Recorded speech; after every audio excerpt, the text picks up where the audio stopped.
o grande astrônomo grego da antiguidade, Cláudio Ptolomeu, propôs um sistema planetário geocêntrico, a Terra no centro do universo.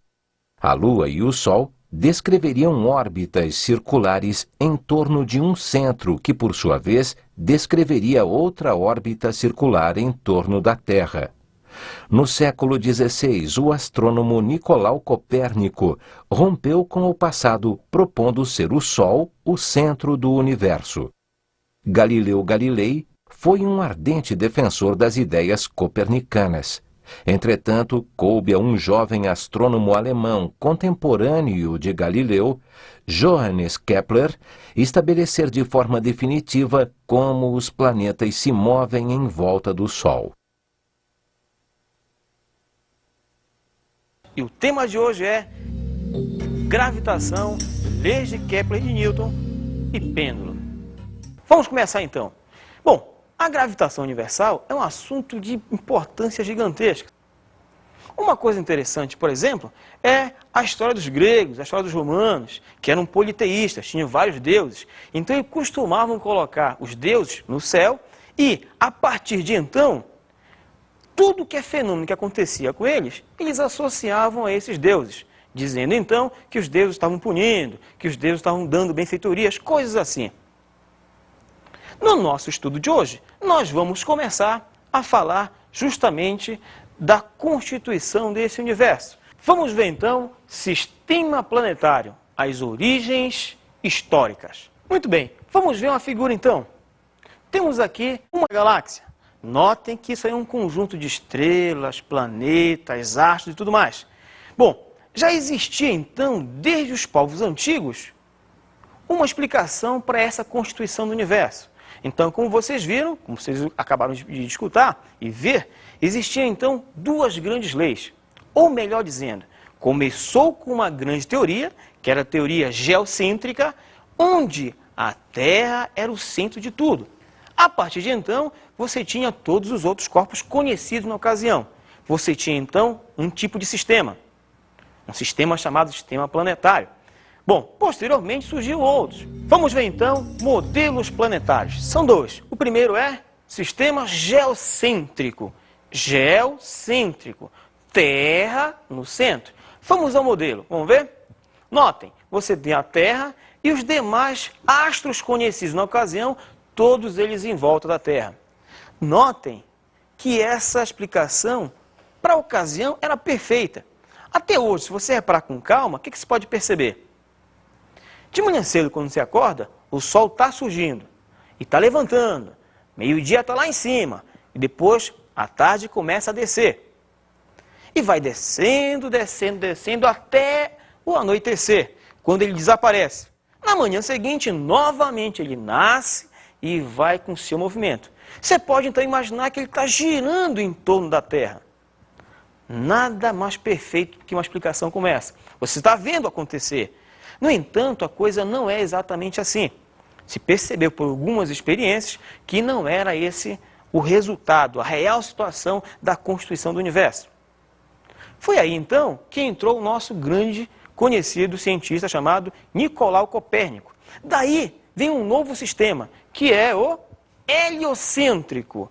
Hélio, Sol, cêntrico no centro. Ou seja, neste sistema, o Sol está exatamente no centro. Vamos ver a figura.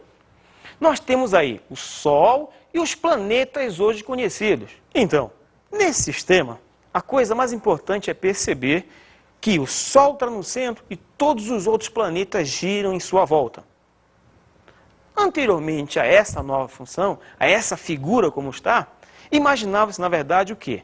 Que os planetas giravam em torno de um ponto e este ponto girava em torno do Sol. Era o que nós chamávamos de teoria do epiciclo, ciclo dentro do ciclo.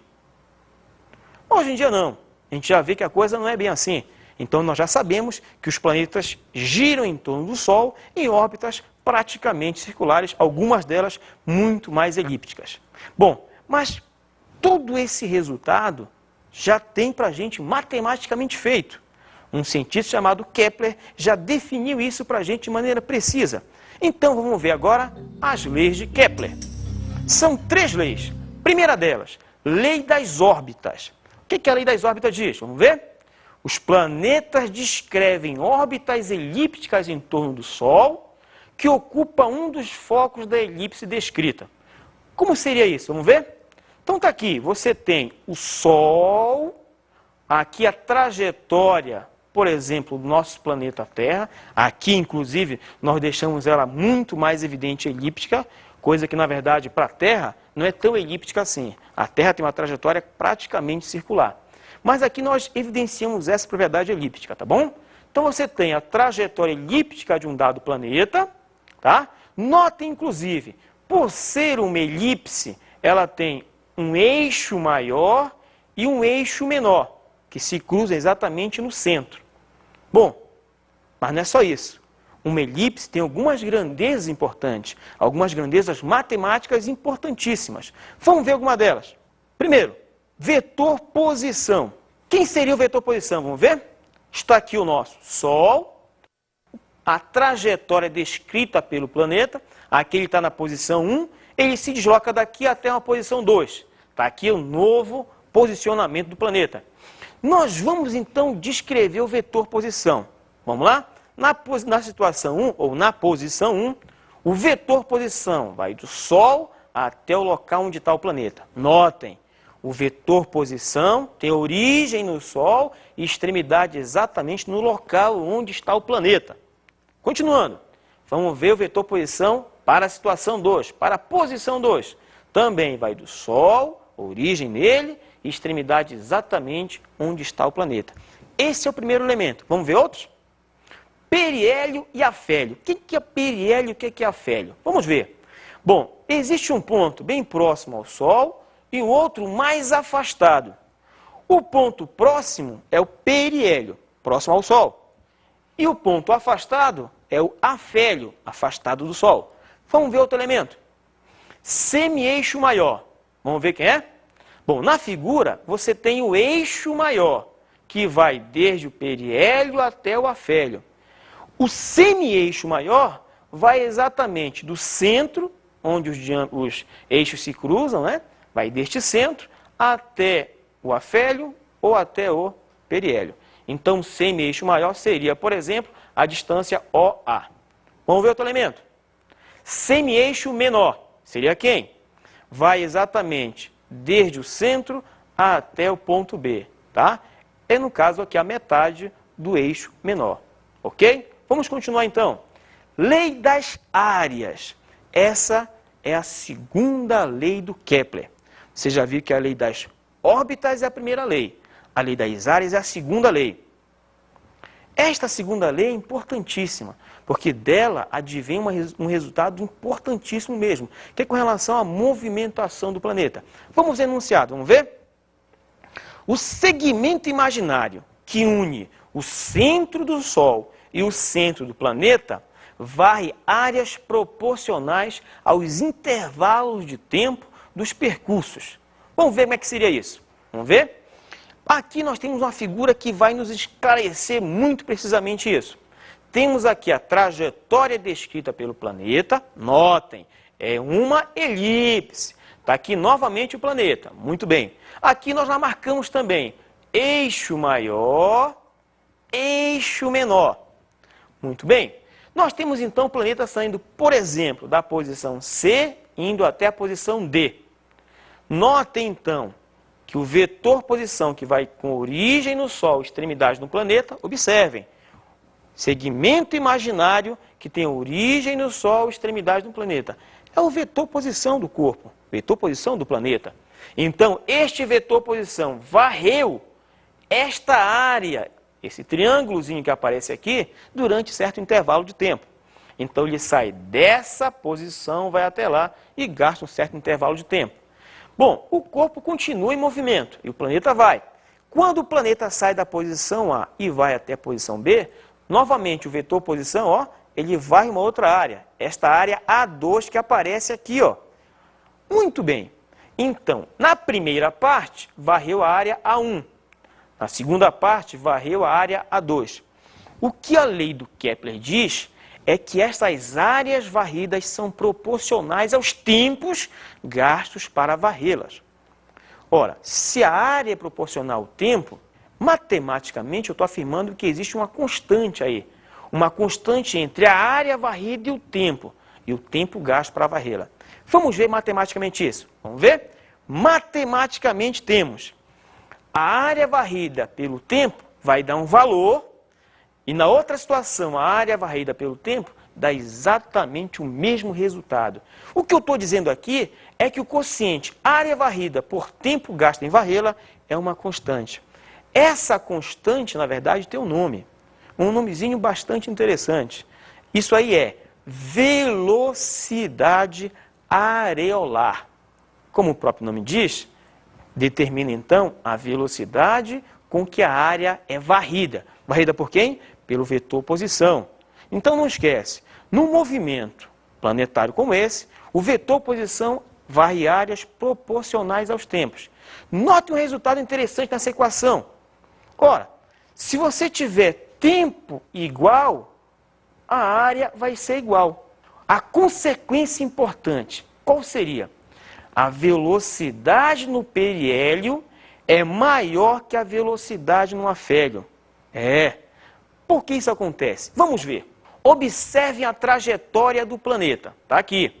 Vamos imaginar que este segmento CD, de C para D, o planeta gastou um intervalo de tempo exatamente igual ao tempo gasto para sair de A para B.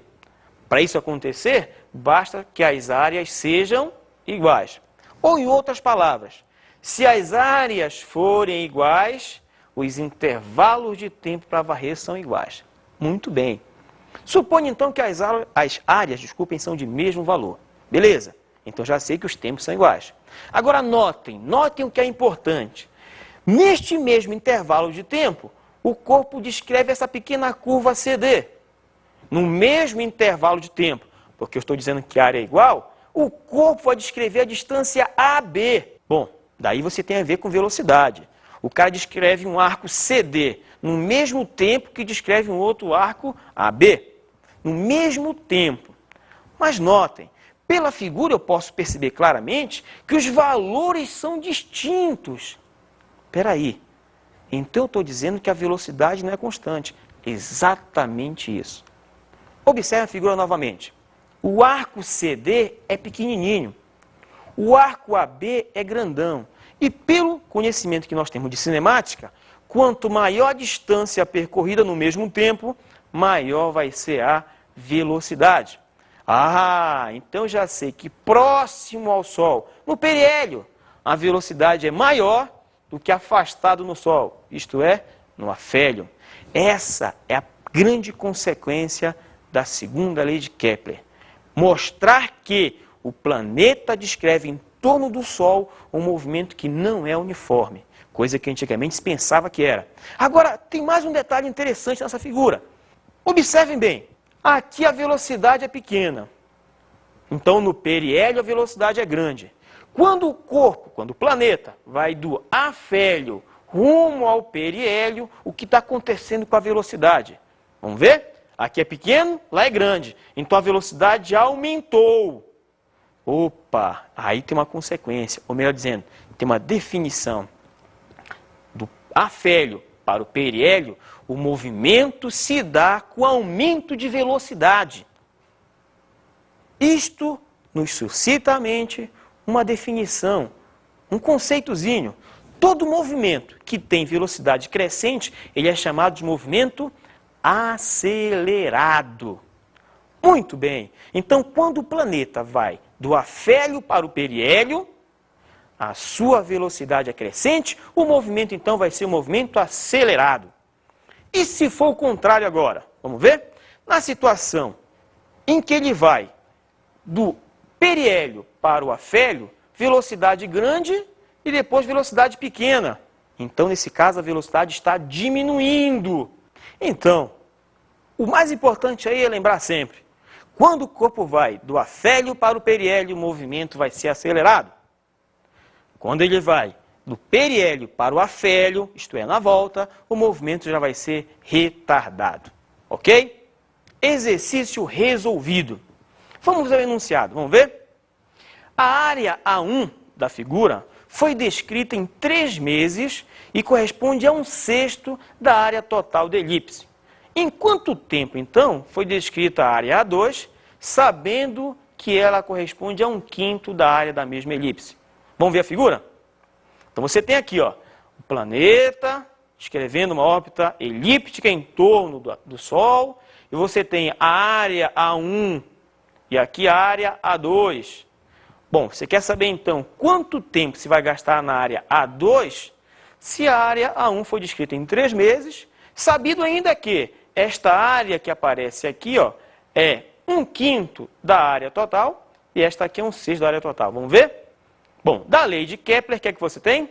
Bom, a área 1 do tempo gasto para varrê-la é igual à área 2 dividida pelo tempo gasto em varrê-la. Como é que fica então?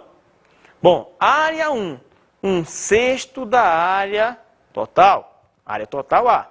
Foi gasto em quanto tempo? 3 meses.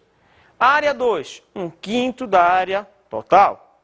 O tempo eu quero saber. Resolvendo essa pequena expressão, chegamos a ΔT2, o tempo gasto em varrer a área 2, vai ser de 3,6 meses. Notem que é importante. Você aplicou basicamente a segunda lei de Kepler. Então nós já vimos duas. Vimos 2 das 3 leis de Kepler. Vamos à terceira então? Vamos ver. É a lei dos períodos. O que diz a lei dos períodos? Vamos ver? O quadrado do período de revolução de cada planeta é proporcional ao cubo do raio médio da respectiva órbita. Aí você pensa, é proporcional ao cubo do raio médio da respectiva órbita. Bom, quando a trajetória é circular, que veja bem, quando eu digo que a trajetória é elíptica, eu não estou excluindo a possibilidade de ser circular. Por quê? Porque a elipse é como se fosse uma circunferência que foi degenerada. Uma circunferência que foi alongada ao longo de um de seus eixos. Então, na verdade, eu posso dizer que uma circunferência é como se fosse uma elipse em que os eixos são iguais. E neste caso seria o raio. Muito bem. Então, quando a trajetória é circular, em que o raio é sempre constante, é sempre o mesmo, eu já sei que o quadrado do período é proporcional ao cubo do raio. Aí você pensa, pô, quadrado do período? O que é período? Muito bem. Se você reparar com calma, você vai lembrar que os planetas descrevem órbitas fechadas em torno do Sol. Então ele gasta um tempo para dar uma volta completa. Este tempo gasto em uma volta completa é chamado de período. Então, período nada mais é que isso. Tempo gasto em uma volta só. Por exemplo, a Terra, ela dá uma volta em torno do Sol no intervalo de tempo de 1 ano. Então, o período da Terra é 1 ano. O ano da Terra corresponde, então, aos 12 meses que a gente já conhece muito bem. Agora, notem. Se a trajetória for elíptica, neste caso, o raio médio é uma média aritmética entre as distâncias do Sol ao periélio, do Sol ao afélio. Como é que fica matematicamente a lei dos períodos? Vamos ver? Matematicamente, temos o que então? Período ao quadrado igual a uma constante R ao cubo. O que eu estou dizendo é que o quadrado do período é proporcional ao cubo do raio. Um detalhe importante, Tzão é o período, Rzinho é o raio médio. Esta constante que aparece aí, ela é uma constante que só depende, ou seja, depende única e exclusivamente da massa do corpo central. No nosso caso específico aí, que é um planeta girando em torno do Sol, só depende da massa do Sol, ok? Vamos ver então agora a gravitação universal. Uma pedra largada na Terra é puxada para a Terra devido à força gravitacional ou peso que atua sobre ela. O mesmo acontece com a Lua. Conta a lenda que Newton percebeu isso um dia quando estava debaixo de uma macieira e uma maçã lhe caiu à cabeça. Ele concluiu que a força que fazia cair a maçã era do mesmo tipo da força que puxava a Lua para a Terra. Assim, a Lua está sujeita à força gravitacional da Terra e é puxada para a Terra do mesmo modo que a maçã. Por sua vez, a Terra está sujeita à força gravitacional do Sol, e o Sol está sujeito à força gravitacional das pesadas estrelas no centro da galáxia.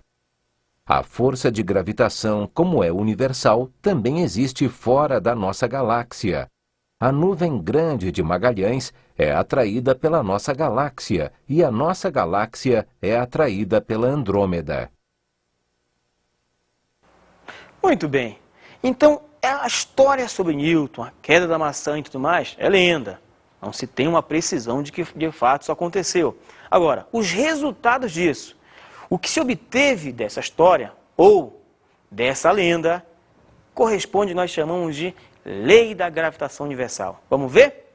Dois pontos materiais se atraem com forças proporcionais às suas massas e ao inverso do quadrado da distância que os separa.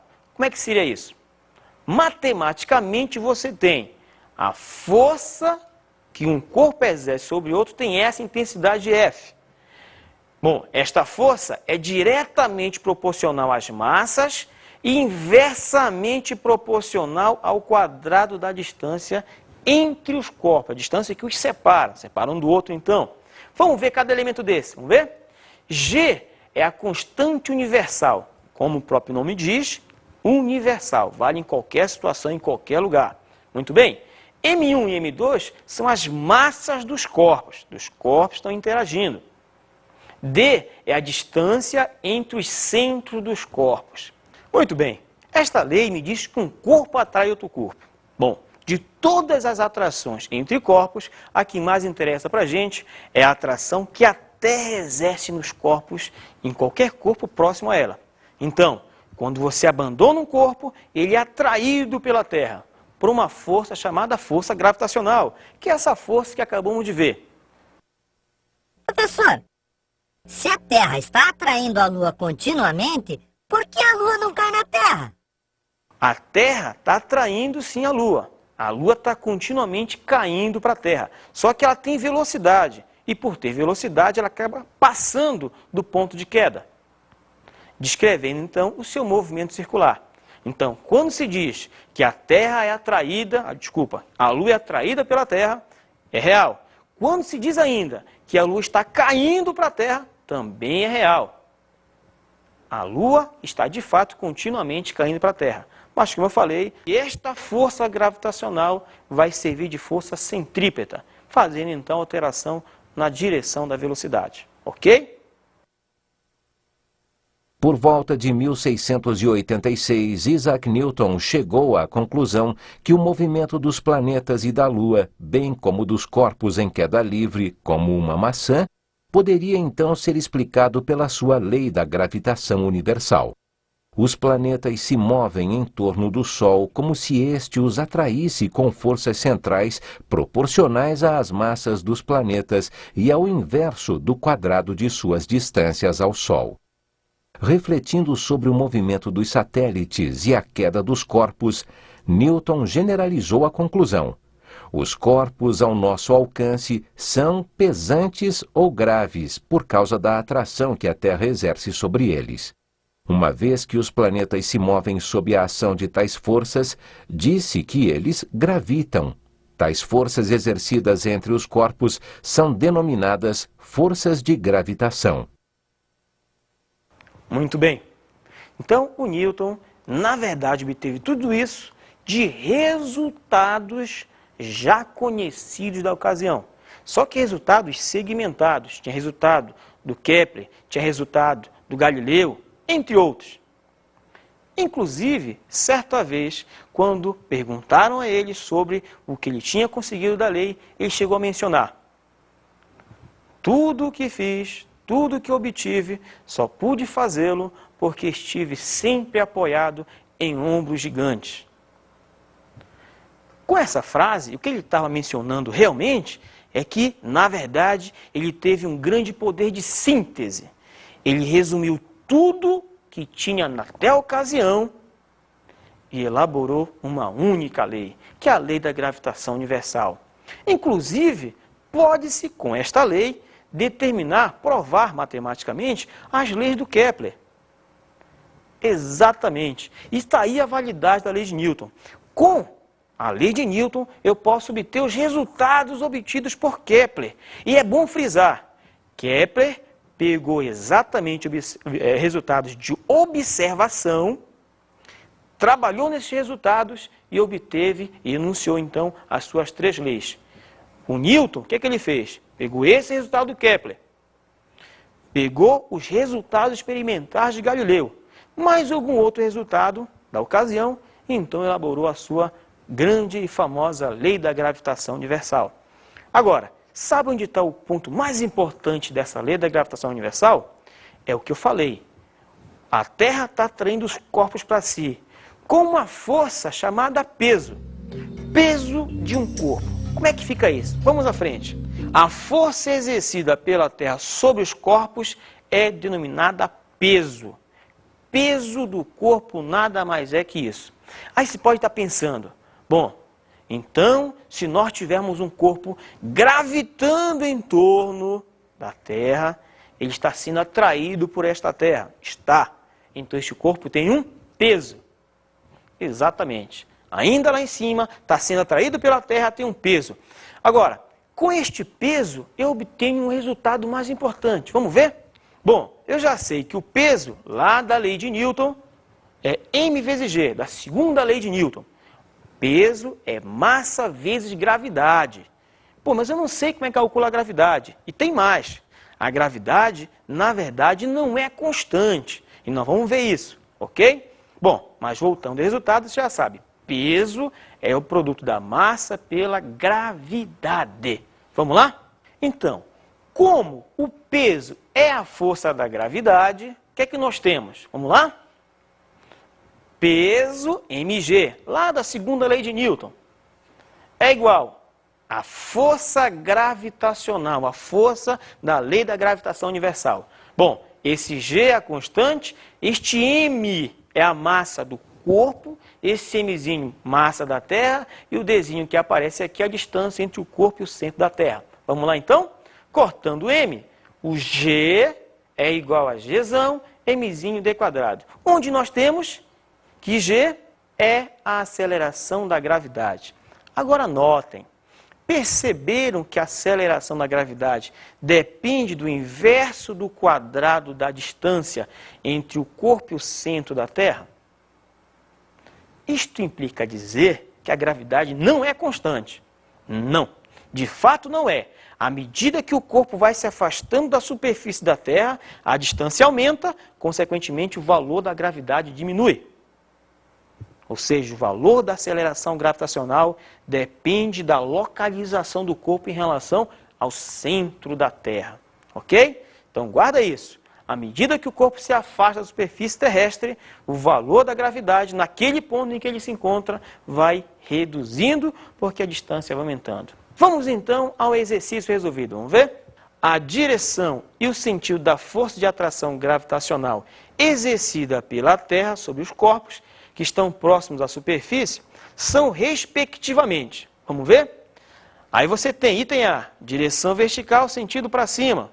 Item B, direção vertical, sentido para baixo. Item C, direção horizontal, sentido para a direita. Letra D, direção horizontal e sentido para a esquerda.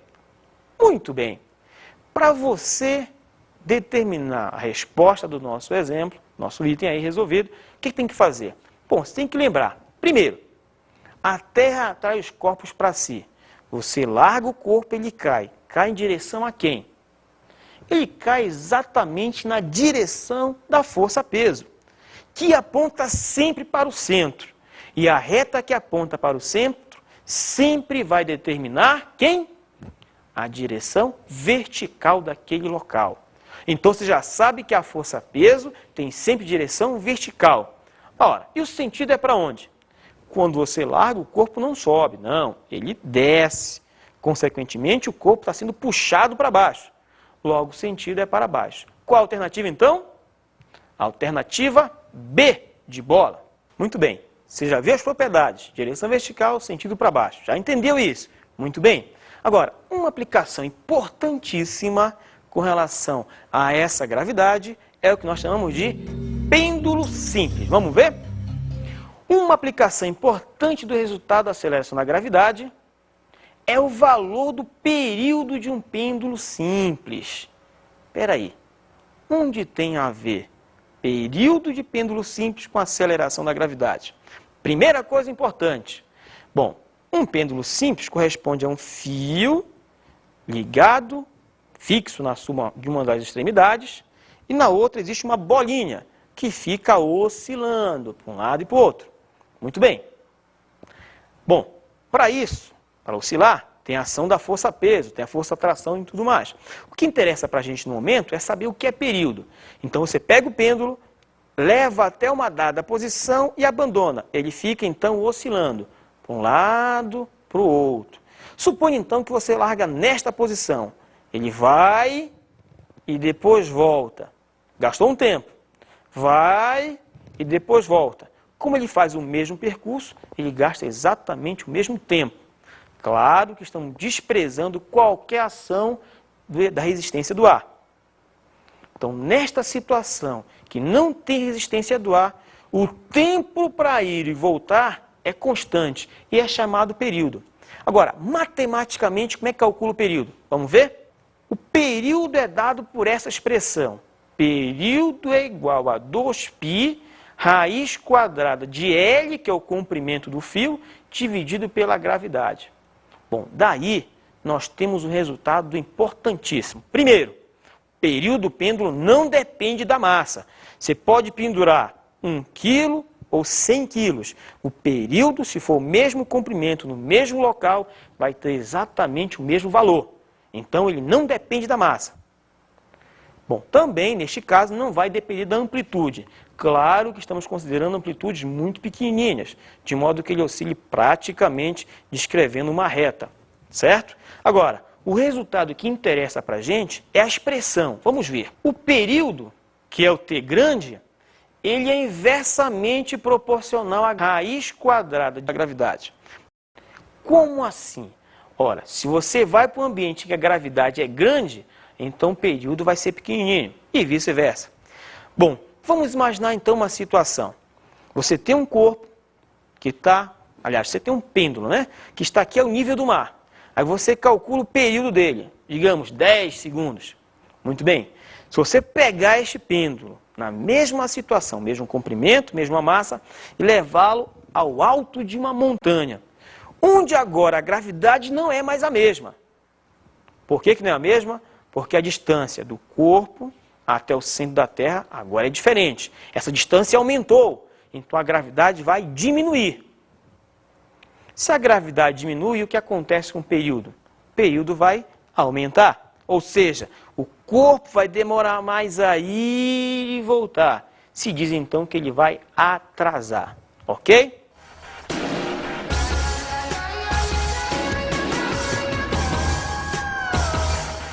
A dica de hoje para você, caro aluno, é o seguinte. Você viu vários conceitos históricos. A gravitação tem muito disso, mas não se detenha nesses fatos. Detenha-se nas leis de Kepler e na lei de Newton. Isso é importante, ok?